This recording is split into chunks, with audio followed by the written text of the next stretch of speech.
요양원 간호사가 봉투 하나를 받았습니다.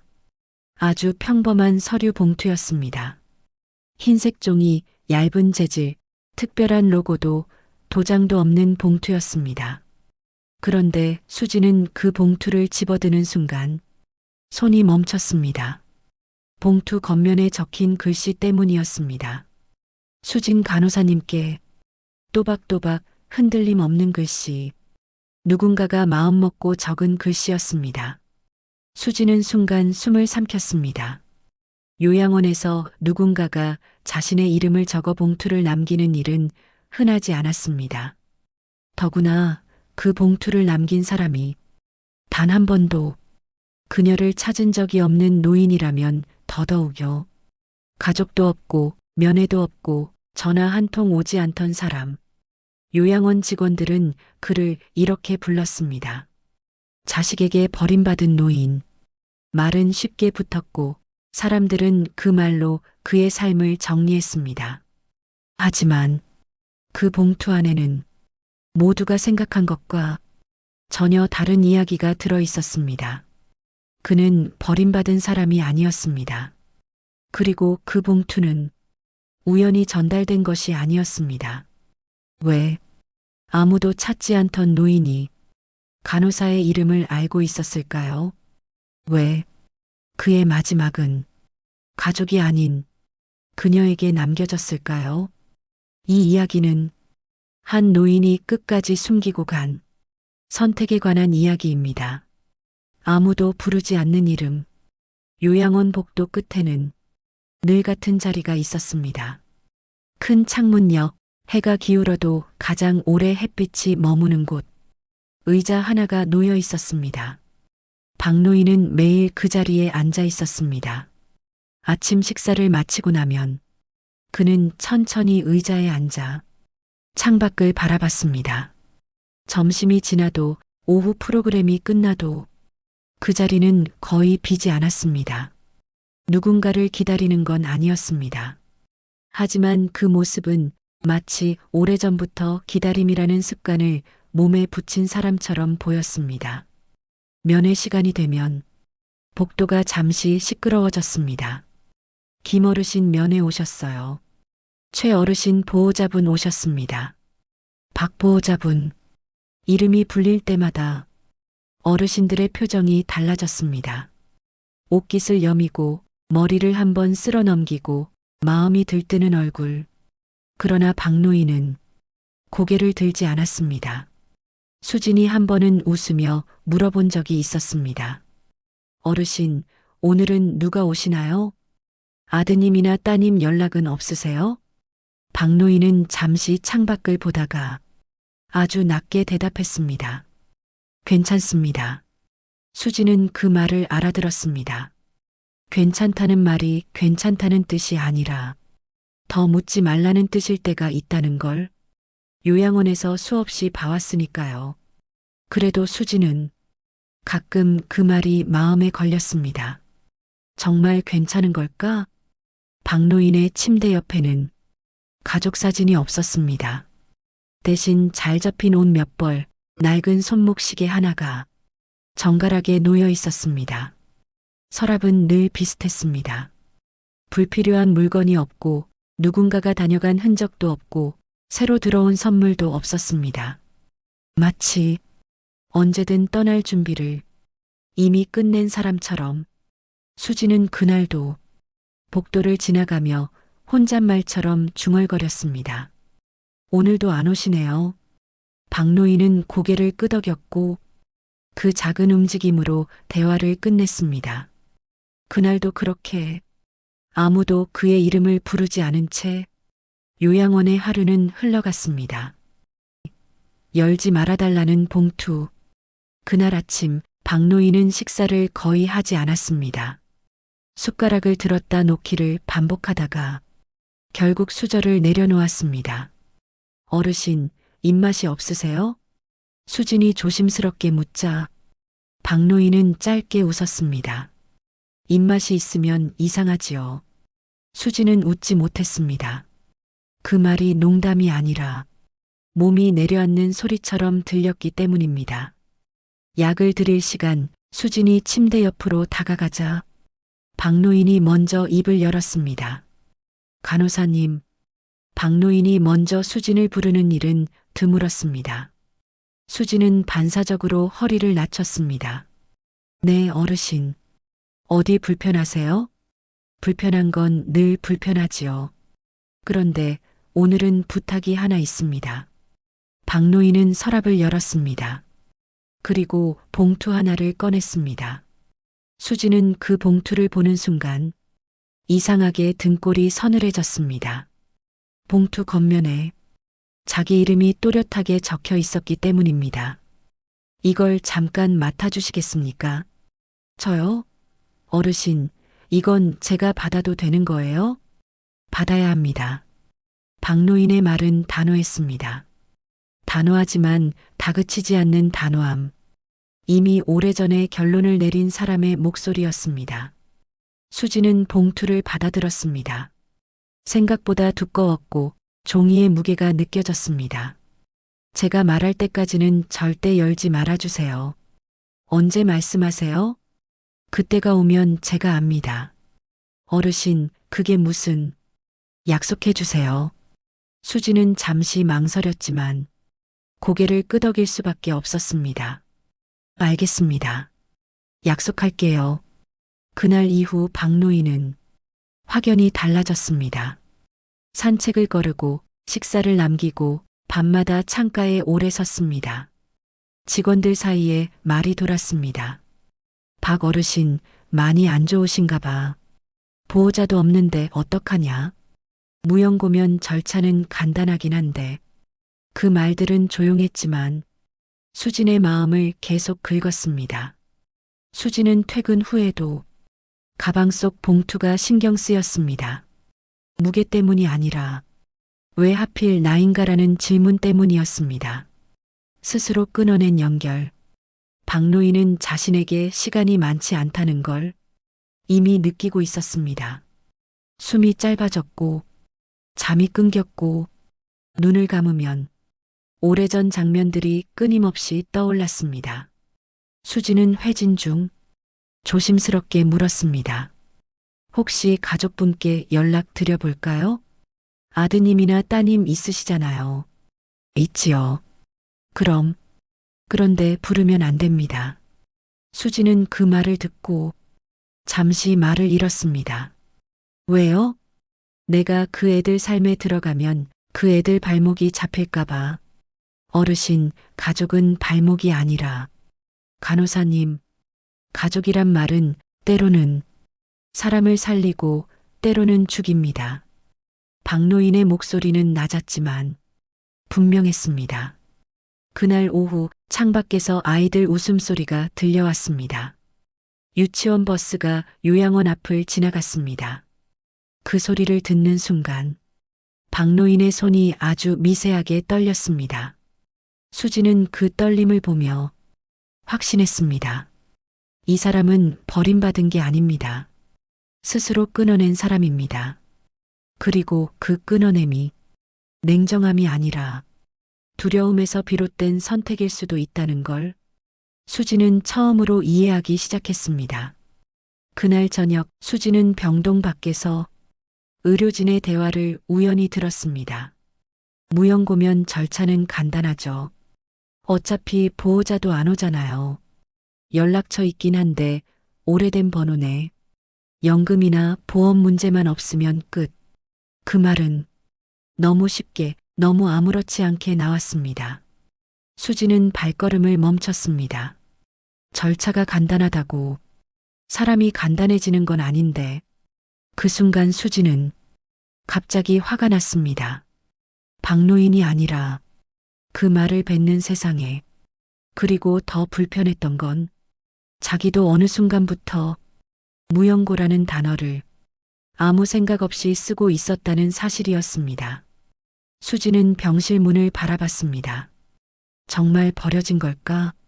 아니면 우리가 너무 쉽게 버림받았다고 결론 내려버린 걸까? 오해 위에 쌓이는 침묵. 박노인의 상태는 급격히 나빠졌습니다.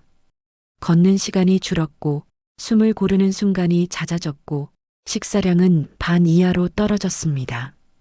결국 병원으로 옮겨졌습니다. 병실에 도착하자 간호사가 보호자 연락처를 물었습니다. 수지는 차트를 내밀었습니다. 연락처는 있었지만 비어있는 칸처럼 취급되고 있었습니다. 보호자분께 연락 안 드리나요? 본인 뜻이 그렇습니다. 그럼 무연고로 진행하겠습니다. 그 말은 서류 한 줄이었고 도장은 한 번 찍히면 끝이었습니다. 면회 시간에도 문은 열리지 않았습니다. 박노인은 묻지 않았습니다. 그 사실을 확인하지도 않았습니다. 수지는 병실을 오갈 때마다 마음이 더 무거워졌습니다. 침묵이 오해를 키우고 오해가 낙인이 되고 낙인은 결국 한 사람의 생을 한 문장으로 정리해버린다는 걸 수지는 알고 있었기 때문입니다. 가장 조용한 절망. 그날 밤 박노인은 거의 잠들지 못했습니다. 심전도 기계 소리만 병실을 채웠습니다. 수지는 새벽 근무 중 몇 번이나 병실 앞을 서성였습니다. 들어갈까 말까? 봉투는 아직 열지 않았습니다. 약속 때문이 아니라 이상하게 두려웠습니다. 저 봉투 안에 내 이름이 적힌 이유가 있으면 어떡하지? 그때 박노인의 목소리가 들렸습니다.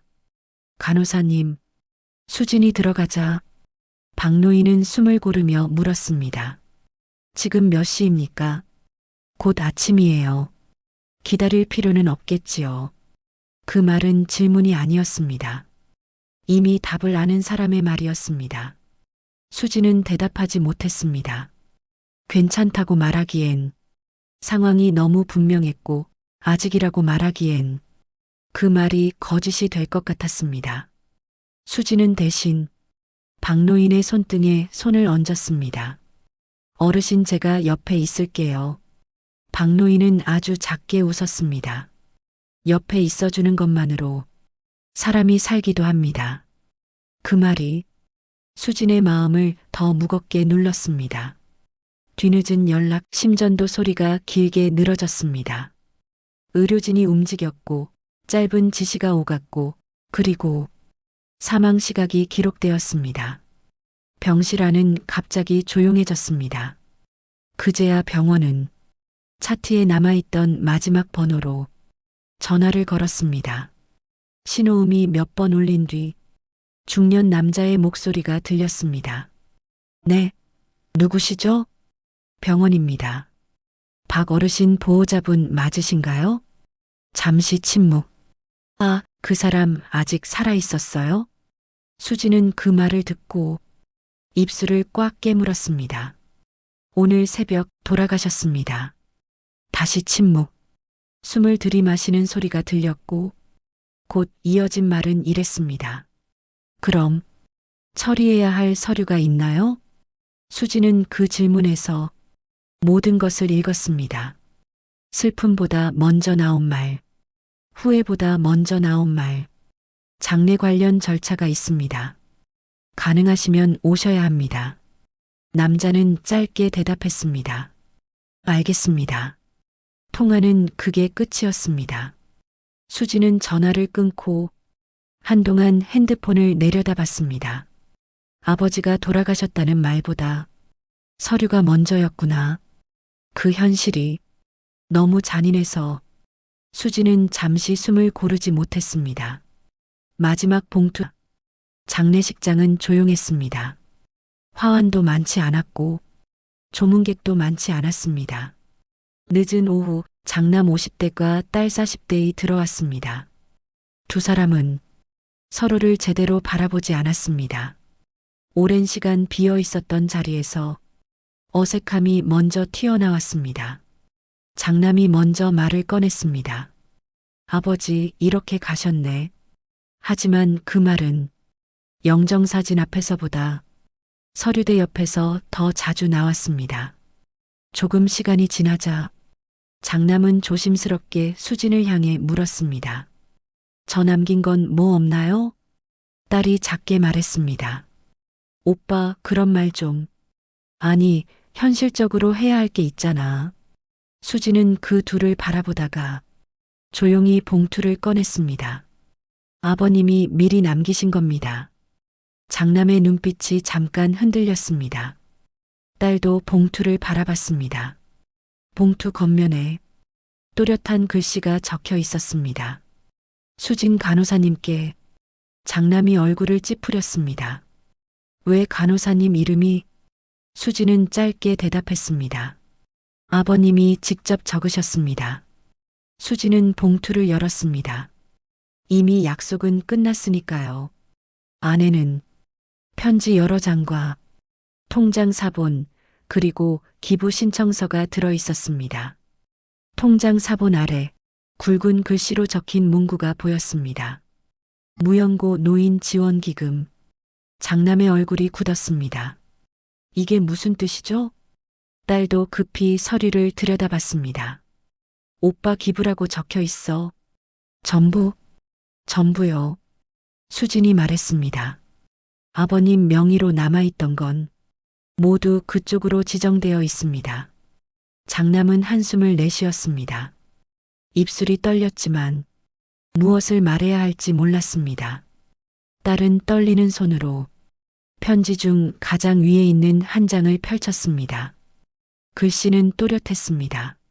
마치 이 문장만큼은 끝까지 흐트러지고 싶지 않았던 것처럼. 딸이 읽기 시작했습니다. 너희를 원망하지 않는다. 연락을 끊은 건 내 선택이었다. 딸의 목소리가 잠깐 멈췄습니다. 아버지라는 이름으로 너희 삶에 짐이 되는 게 더 두려웠다. 딸의 손이 떨렸습니다. 아버지가 우리를 버린 게 아니었네. 딸이 거의 속삭이듯 말했습니다. 장남은 고개를 숙였습니다. 그리고 낮게 물었습니다. 그럼 우리가 버린 건가? 딸은 대답하지 못했습니다. 수진이 조용히 말을 보탰습니다. 아버님은 끝까지 누구도 탓하지 않으셨어요. 그 말이 오히려 더 아프게 박혔습니다. 원망을 들으면 변명할 수라도 있는데 원망이 없으니 스스로 무너질 수밖에 없었습니다. 장남은 편지를 더 읽지 못하고 종이를 접었습니다. 나는 아버지가 우리를 미워한다고만 생각했어. 딸은 눈가를 닦지도 못한 채 말했습니다. 나도 전화하면 혼날 것 같아서 그게 무서웠어. 수지는 그 말을 듣고 잠시 눈을 감았습니다. 무서워서 연락하지 못했다는 말. 그 말이 현실에서 얼마나 자주 사람들을 멀어지게 만드는지 수지는 알고 있었습니다. 심팔, 가장 늦은 후의 결말. 장례가 끝난 뒤 장남이 조심스럽게 물었습니다. 이제 아버지 이름으로 우리가 할 수 있는 건 아무것도 없나요? 그 질문은 유산을 되돌리는 질문이 아니었습니다. 정말로 무언가라도 하고 싶은 사람의 질문처럼 들렸습니다. 수지는 잠시 망설이다가 차분히 말했습니다. 아버님은 끝까지 아무도 탓하지 않으셨어요. 장남이 고개를 들었습니다. 딸도 수진을 바라봤습니다. 수지는 말을 이었습니다. 대신 아버님은 이런 분류가 누군가를 너무 쉽게 정리해버리지 않게 무언가를 남기셨어요. 딸이 떨리는 목소리로 물었습니다. 그럼 우리는 아버지한테 뭐였을까요? 수지는 천천히 답했습니다. 아버님에게 두 분은 끝까지 지켜야 하는 사람이었던 것 같아요. 장남의 입술이 떨렸습니다. 딸은 결국 고개를 떨궜습니다. 울음은 크게 나오지 않았습니다. 이미 너무 늦은 후회였기 때문입니다. 후회는 종종 소리보다 침묵으로 먼저 옵니다. 며칠 뒤 기부는 예정대로 실행되었습니다. 서류상 관리 책임자 칸에는 수진의 이름이 적혔습니다. 수진 간호사라는 이름이 공식 문서에 찍히는 순간 수진은 이상한 기분이 들었습니다. 나는 전달자일 뿐인데 요양원 복도 끝 창가 자리는 다시 비어 있었습니다. 그러나 수지는 그 자리를 그냥 지나치지 못했습니다. 그 의자, 창문, 늦게까지 머무는 햇빛, 박노인은 그 자리에서 누군가를 기다린 게 아니었습니다. 그는 정리하고 있었던 겁니다. 연락하지 못한 이름들, 미뤄둔 말들, 그리고 돌아갈 수 없는 시간. 수지는 생각했습니다. 우리는 종종 연락이 끊긴 관계를 두고 너무 쉽게 말합니다. 버렸네. 버림받았네. 인연이 아니네. 하지만 실제로는 그중 많은 관계가 미움이 아니라 두려움 때문에 끊어집니다. 전화하면 무슨 말을 해야 할지 몰라서, 목소리를 듣는 순간 내가 더 약해질 것 같아서, 미안하다는 말을 어디서부터 꺼내야 할지 몰라서, 그러다 보면 시간이 해결해 주기는커녕 시간이 더 멀어지게 만들기도 합니다. 이 이야기가 조금이라도 마음에 남았다면 아마 당신에게도 떠오르는 이름이 하나쯤 있기 때문일 겁니다. 휴대전화 연락처 맨 아래에 묻혀 있는 이름, 읽지 않은 채로 남아있는 메시지, 언젠가 하려고 미뤄둔 전화. 수진도 그랬습니다. 수진은 자신이 버려졌다고 믿으며 살아온 시간이 있었습니다. 그래서 더 단단해져야 했고, 그래서 더 혼자여야 했습니다. 그런데 박노인의 봉투는 그 믿음을 조용히 흔들었습니다. 떠난 어른이 있었을 뿐입니다. 버린 게 아닙니다. 그 말이 위로가 아니라 다르게 살아도 된다는 허락처럼 들렸습니다. 박노인은 아무도 찾지 않던 노인이었지만 아무것도 남기지 않은 사람은 아니었습니다. 그가 남긴 건 돈이 아니라 사람을 다시 보게 하는 질문이었습니다. 떠났다고 해서 버린 것은 아닌지, 곁에 없었다고 해서 사랑이 사라진 것은 아닌지, 그리고 후회가 늦게 도착하지 않으려면 우리는 무엇을 지금 해야 하는지. CTA, 이 이야기가 마음에 남았다면 댓글에 공감합니다. 한마디만 남겨주세요. 그리고 이런 조용한 이야기들이 계속 이어지길 바란다면 구독과 좋아요로 함께 해주시면 감사하겠습니다. 지금까지 노을 담은 목소리였습니다.